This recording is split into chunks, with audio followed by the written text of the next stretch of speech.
खुलुमबाय, आंनि मुङा थरायना सामेलि बसुमतारी, बादाय नं 32, दुलाराय बाथौ गुथम लाइमोन आफादनि दैदेननाय थामथि दिंखननि आयदा बाथौ धोरोमानो बर' सोदोमस्रिनि गुदि फुंखा नि सायाव लिरनाय आंनि सोरजिलु गियानखौ आं फरायथिनो आखायाव लानाय जाबाय। आयदा बाथौ धोरोमानो बर' सोदोमस्रिनि गुदि फुंखा। बर'नि सोदोमस्रियानो सोदोमस्रि आरो बेखौ लानानैनो बर' हारि आरो बर' समाज। बेखौबो रोखायै बुंनो हायोदि सोदोमस्रिनि बार मोनजेननायनिफ्रायनो बर'फोरा बाथौ धोरोमनि सायख'नाय, फोसाबनाय आरो फोसावनाय, बाथौ आसार खान्थि, नेम खान्थि, बोसोन खान्थि आरो धोरोम खान्थिनि गेजेरजों आलो गोजोनै रायजो जाबोदों। बे बेलालाथानि सासे सोरजिगिरि, दैदेनगिरि, फालिगिरि आफा बोराइ बाथौ, अबं गसाइ, आनान गसाइ, बिनान गसाइ इसोर दं। आरो बिथांनि अननाय, हेफाजाब, मदद आरो बोर सारस्रिनायावनो जों आलो गोजोनै लोगोसे सुखु दुखु सहायना आरो बजबना थांना थानो गोनां जायो। बेनिखायनो बोराइ बाथौनि था मोनथा आरो बिथाङानो बे बिलात-लाथानि देरहासारग्रा, मिथिसारग्रा, रोंखा-राखा, आखा-फाखा, नुवाथारि, सामलायगिरि, अनफावरि आरो पाप हाबा मावगिरिखौ साजा होगिरि। बेखौबो मोनदांनानै बोराइ बाथौखौ सिबिनाय, खुलुमनाय, बावनाय थिनायनि राहा लाबोदोंमोन आरो बाथौ धोरोमानो बर' सोदोमस्रिनि गुदि फुंखा होनना मिथिना आरो फोथायना लाबोदोंमोन। बेनि थाखाय नखरनि सा-सानजा खनायाव सिजौ-फां गायना खान्थि बादियै बाथौ दुमना बोराइ बाथौखौ सिबिनाय, बावनाय थिनाय, आरज मेथाइ रोजाबना गावखौ लोहाबनाय आरो बावसोमनायनि रोजा रोजा बोसोरनि सिगांनिफ्रायनो सोलिबोदों आरो आथिखालावबो फोसाबनाय, सोदांनाय, सालिख'नायजों लोगोसे दाफामनानै बयनिबो आजावथाव, गनायथाव आरो सुबुं समाजनि गोसो गोरबो बोगथाबनो हानाय खालामना बर' सोदोमस्रिनि गुदि फुंखा बाथौ धोरोमखौ फोथांना लाखिनानै दं आरो इयुनावबो थाबाय थागोन। बेयो बोराइ बाथौनिनो जोंनो जोनोमनिफ्राय हरफानाय गुन। बाथौ मोनथिना एबा गुदि मोन्थोर आहाम अहं ह्रीं क्लीं फट से गुदि मोन्थोरजों बोराइ बाथौनि सोरजिलु गोहो बोलो थुलुंगाजों लोगोसे हा, दै, बार, अर एबा सान आरो अख्रांनि बिफाव आरो गोहोमजों लोगोसे बिहोमाखौ सुंग्रिहरनाय जायो।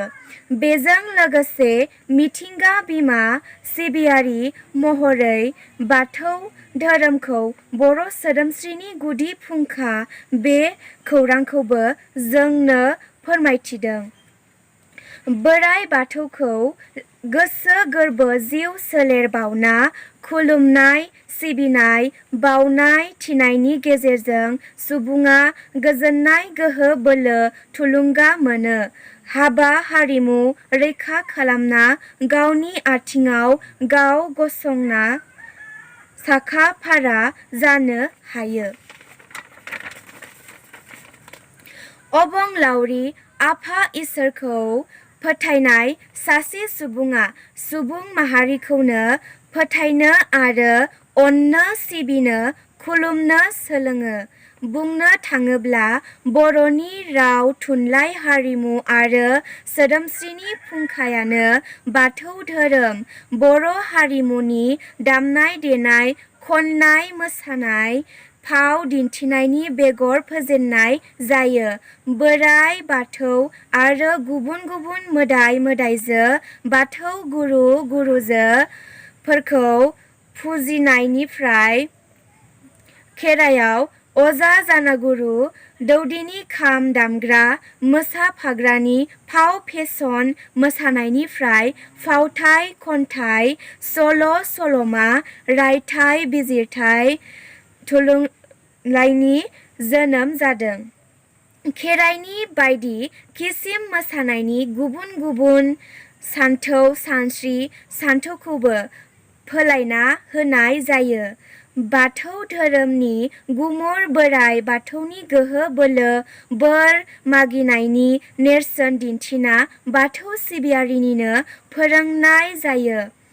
लोगोसे खेराइ माराय गारजा फुथुलि हाबा दमासि बैसागु कार्तिक गासा आमथिसुवा गोथार बाथौ सान गोथार मंगलबार खुंनायनि गेजेरजों हारिमु जौगानायाव मदद होनाय जाबोदों।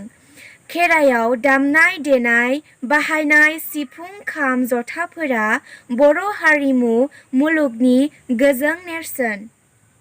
बर' समाजाव खाम सिफुं जथा सेरजा दामनो रोंनायाबो गोजौ हारिमु होनना गनायथि मोनबोदों। बेनिखायनो बाथौ धोरोमारि सोदोमस्रिया बयनिबो आजावनाय आरो गनायथि मोनबोदों। बुंनो थाङोब्ला बेफोर दामजुफोरनि गोसो होग्रा रिंगु दामसाया थारैनो बर' हारिमु सोदोमस्रिनि रैखा खालामबोदों आरो जौगाखां होदों। खेराइयाव दौदिनि बाखो बाखो मोसानायनिफ्राय बर'नि बागुरुम्बा मोसानाय, माइ गायनाय, गराय दाब्रायनाय मोसानाय, मोसाखावरि मोसानाय, बारदै सिख्ला मोसानाय, सिखिरि सिख्ला मोसानाय बायदि मोसानायनि जोनोम जादों। बेफोरनि गुदियावनो बाथौ धोरोमनि गोहोम आरो बिहोमा। बेनिखायनो बुंनो हायो बाथौ धोरोमानो बर' हारिमु सोदोमस्रिनि गुदि फुंखा। बे धोरोम नङामोनब्ला बर'नि राव, थुनलाइ, हारिमु सोदोमस्रि गोमालांजोबगौमोन। बर'नि गुबै सिनायथियानो गोमालांगौमोन। बुहुमनि दाब दाब जायगायाव रायजो जानाय बर'फोरा गावजों गाव सिनायलायनो आरो सोमोन्दो खानो हानाय नङामोन। बाथौ धोरोम नङामोनब्ला बर' सुबुं समाजनि गुबै महर मुस्रि जौगासारनो हानाय नङामोन। बेनिखायनो बाथौ धोरोमानो बर' सोदोमस्रिनि गुदि फुंखा आरो सोदोमस्रिनि गेवलांसारनायनि थाखाय जों बयबो नाजाथाबनांगौ। खुलुमबाय।